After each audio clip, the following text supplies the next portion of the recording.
እናንተ ሄዳችሁበት ርቀት ሪፖርት አቅርባችኋል። እኛ አድምጠናል። በሰራችሁት ስራ ኮርተናል። ልጆቻችን በታሪክ ማህደር ውስጥ የእናንተን ስራ የእናንተን ጥረት እየመነዘሩ እያዩ ብዙ ትምህርት እንደሚያገኙበት ጥርጥር የለውም። ምክንያቱም በብዙ አፍሪካ ሀገራት ይህ ስራ የተሰራው እናንተ በለፋችሁበት መንገድ አይደለም። አብዛኛው የአፍሪካ ሀገራት የህገ መንግስት ማሻሻያ የተደረገው የመሪዎቹን የስልጣን ጊዜ ለማራዘም ነው። የኛ ኮንስቲቱሽን ደግሞ የሚቀየረው እድሜ ገደብ የሌለውን የስልጣን በኢትዮጵያ ህገ መንግስት ጠቅላይ ሚኒስትሩ ፓርቲው እስካሸነፈ ድረስና መምረጥ እስከቻለ ድረስ የጊዜ ገደብ የለበትም።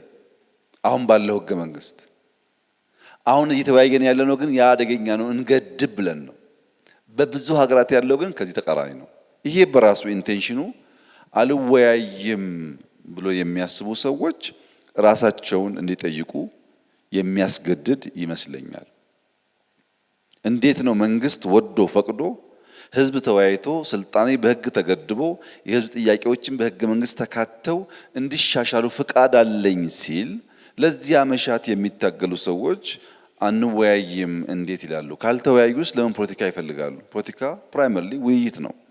የፖለቲካ ፍላጎት የፓወር ፍላጎት ያላቸው ሰዎች ይሄን ለማሻሻል ሩም የሚሰጥ ውይይት ከመንግስት በላይ ደስተኛ ሆነው መሳተፍ የሚጠበቅባቸው ይመስለኛል። ነገር ግን በመቶ ሺዎች ህዝብ አወያይታችሁ 4000 ተወካይ አወያይታችሁ ከሺህ በላይ ወረዳ አወያይታችሁ በሁሉም ዓለም ከሞላ ጎደል ዲያስፖራ አወያይታችሁ እየመጣ ያለ ሐሳብ ነው።